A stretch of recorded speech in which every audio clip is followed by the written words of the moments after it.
I'm coming to you with a bit of a different topic for me. I'm not focusing on brain or spine or neck or instability. I am focusing on GI stuff today, which I feel like a month post like brain and neck surgery is not a great time to be like delving down other paths, but I feel it's pretty necessary.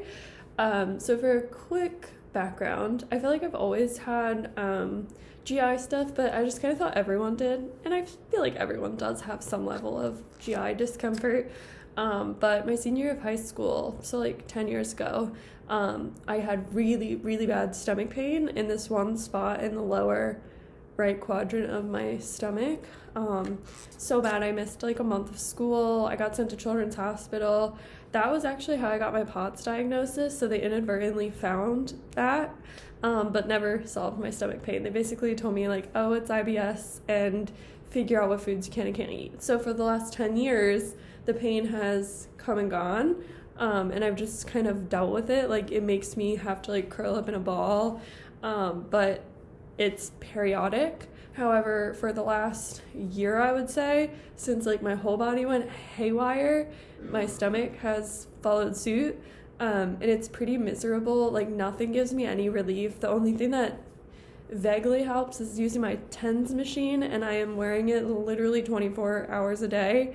The longest setting on it will go for an hour, and throughout the night I will wake up every hour as soon as it shuts off to turn it back on.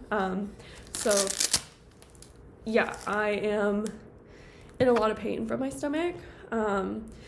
And again, I don't think like a month after a major surgery is a time to like jump on another issue, but even just a couple hours after my surgery, like when I was laying in bed and like on IV pain medicine, my stomach still hurt so bad. And in the weeks since my surgery, my stomach has hurt more than like my incision or my head or my neck. So I feel like if I'm at that point where like post-brain surgery my stomach hurts worse, it's time to figure it out. So I reached out to my PCP to just see if she could schedule me for a gastric emptying study. Her and I have a pretty good relationship where if I go to her and I'm like, hey, can you test me for this? Or hey, can we do that? She's pretty understanding, and she was like, yeah, no problem. So I actually got in very quickly for the gastric emptying study. So I just wanted to share a little bit about what that is because I was curious before I went. So basically it is a test for gastroparesis, which gastroparesis is basically meaning that your stomach motility is lessened. Things don't move through your stomach as quickly as they should. And a gastric emptying study kind of is a way for us to see what's going on inside your body while you're digesting your food. So when I was researching, there are a couple different kinds. There's like a breath test they can do. There are 2 and 4 hour gastric emptying studies. There's some other tests they can do. So I just had a gastric emptying study done 2 days ago. I had to fast. My appointment's at 11:45 in the morning, so I had to fast up until then, which when you have POTS, I mean, honestly, that's really hard to do. I couldn't drink anything. I couldn't eat anything, so I was incredibly nauseous, but like I couldn't even have a mint or anything. I also couldn't take medicine, which normally is not the biggest deal, but I'm just post-surgery, so like I couldn't take pain medicine. I couldn't take nerve pain medicine. I couldn't take any medicine for like dysautonomia. So I went in a pretty rough state. I also have a spinal fluid leak that is pretty bad right now. So overall, not a great time to get the test done. But they were very understanding, and the test was laying down, so I was able to get it done.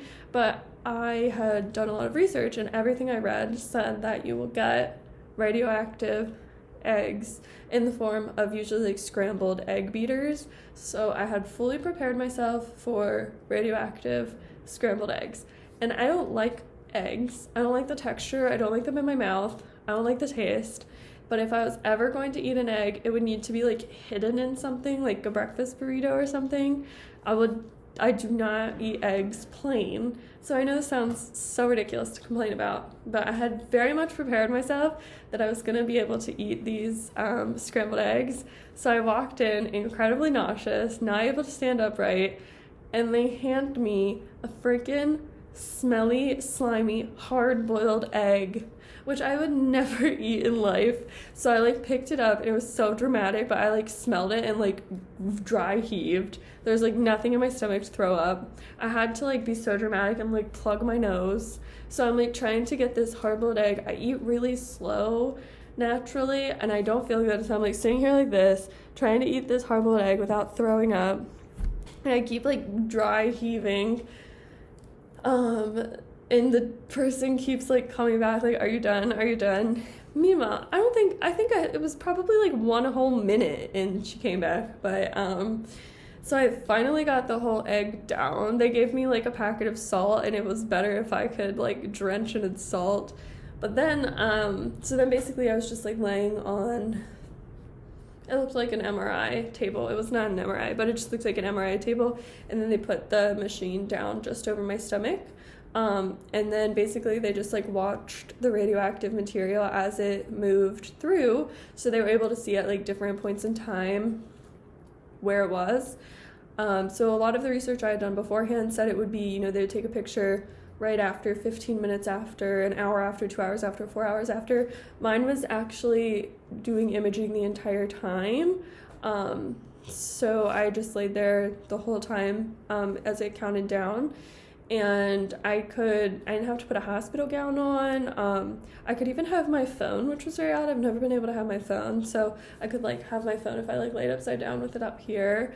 But that was it. It was very quick, easy, painless, besides having to eat a gross egg. And I got my results extremely quickly, which undoubtedly showed gastroparesis, which I knew it would. And I'm sure doctors don't like when you go to them and you're I have this, test me for it. But when you're chronically ill, I feel you do get a really good sense of your body, and I just knew that I had it. So I'm thankful for the diagnosis in the sense that knowledge is power when it comes to chronic illness, and now I can take the steps I need to get help. I can't get into my GI doctor for quite a while, so in the meantime, I'm going to try and just do some lifestyle changes. There are some hospitals out there, like the Cleveland Clinic, who have put out really good plans for a gastroparesis diet. To be completely honest, the diet is the exact opposite of what I do now. I do a lot of leafy vegetables and whole grains, in addition to a lot of boxed and canned stuff, which I mainly eat because of the high sodium content for my POTS. The gastroparesis diet is no fiber, no whole grains, no leafy vegetables, definitely nothing boxed, low sodium, so I'm going to have to get sodium in the form of salting my food. It's things now when I hear these things, I could just know that they will feel good to my body. It's noodles, white rice, white bread, lean chicken, fish, turkey, mostly canned fruits, very well steamed vegetables. It doesn't want anything raw, which I do love, raw fruits and vegetables. Very little dairy is included in it. So I've been doing some research, and I'm going to continue to do some research and find what would be the best plan forward for me. I am still recovering from my fusion and decompression surgery, so I do kind of have this downtime where I have a very unique opportunity to get my health up.